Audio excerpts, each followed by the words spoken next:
Hello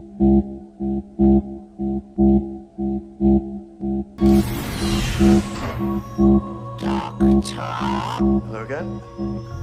When people think of Doctor Who, one of three things will probably come to their mind: the Big Blue Box, Tom Baker, and the Daleks. Doctor Who isn't Doctor Who without the Daleks is a statement that gets thrown around quite a lot, so it appears people can't get enough of them.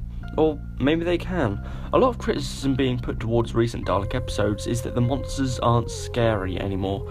We've seemed to have steered away from hiding behind the sofa and cowering in fear whenever a dustbin armed with a whisk and a plunger shows up, and we're now leaning towards sighing in boredom and going, oh look, it's a dustbin armed with a whisk and a plunger. But why is this? Why has a show more than half a century old had its most iconic and scariest villain turn into a bore? Well, funnily enough, it isn't the amount of times they've appeared in total.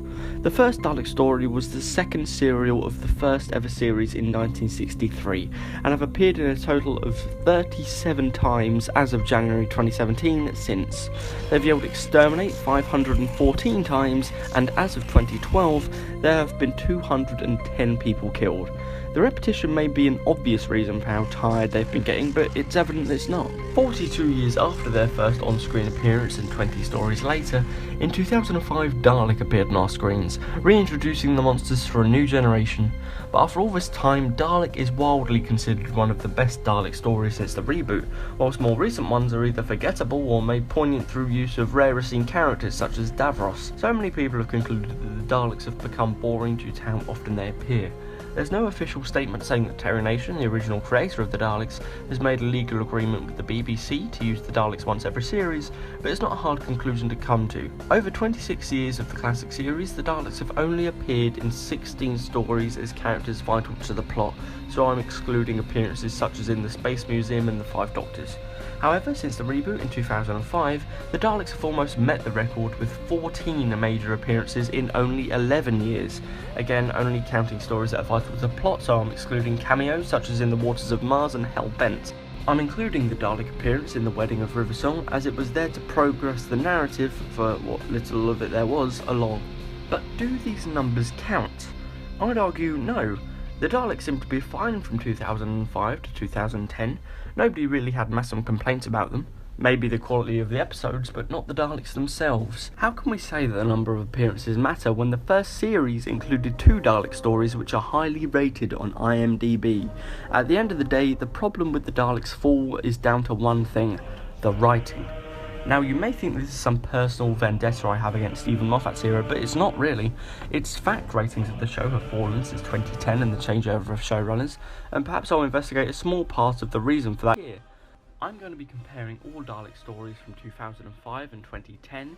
That's Dalek, Parting of the Ways, Doomsday, The Daleks Take Manhattan, Evolution of the Daleks, The Stolen Earth and Journey's End, and all Dalek stories from 2010 to 2016. That's Victory of the Daleks, The Big Bang, Asylum of the Daleks, Day of the Doctor, Time of the Doctor, Into the Dalek, The Magician's Apprentice, and The Witch's Familiar. Let me get the first thing out of the way, and that's the story arc. It seems as if Stephen Moffat has grand plans for an overall story arc, but with individual character arcs and narratives he fails. And Daleks are characters too, not just monsters. And all of Russell T Davies' Dalek stories handle the Daleks arc incredibly. Their characters may not progress so much, but all the stories link in the Cult of Skaro saga. In his era, there's not one Dalek story that's felt unneeded. This is all apart from the first 2 episodes in the first series. Dalek and Parting of the Ways are more of a reintroduction to the monsters and an introduction to the Time War. In Dalek, we are shown how scary a singular Dalek can be, and in Parting of the Ways we are shown how threatening an entire army can be. While they may not link with any other stories, they're not without their purpose. As for the rest, Doomsday is an introduction to the Cult of Skaro. The Manhattan 2-parter is showing us what happened to the cult after their escape in the previous series, and the Stolen Earth 2-parter shows us what happened to Dalek Khan after its escape in that previous series. You can easily trace the Daleks' journey through their episodes, and each one until Journey's End leaves us on a cliffhanger that makes us want to see the Daleks again. As for Moffat's series, the link between the episodes is there is none. Victory of the Daleks, written by Mark Gatiss, feels like a beginning to a new Dalek saga with the Paradigm Daleks, and that's what the show wanted. A new revamp of everything. New Doctor, new companion, new showrunner, new Daleks, new Dalek saga. And as an opening to their journey, the episode fulfilled its purpose. It introduced us to the paradigm and had them escape, making us wonder what happens to them and thus making us want more. The problem is that didn't pick up. Their next appearance was in the Alliance in the Pandorica Opens later that series. The Paradigm Daleks were just there with no explanation as to how they got there.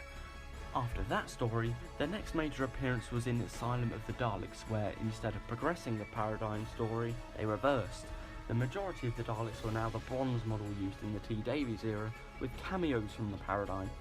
And as the Dalek episodes went on, each appearance unconnected and unexplained, the Paradigm Daleks became unnoticeable and past versions of Daleks filtered in. This runs right up to The Magician's Apprentice and The Witch's Familiar, where both bronze and near all classic designs of Daleks are shown together, but the Paradigm Daleks are left almost invisible with no explanation. We're left with questions such as where did the Paradigm Daleks go at the end of Victory?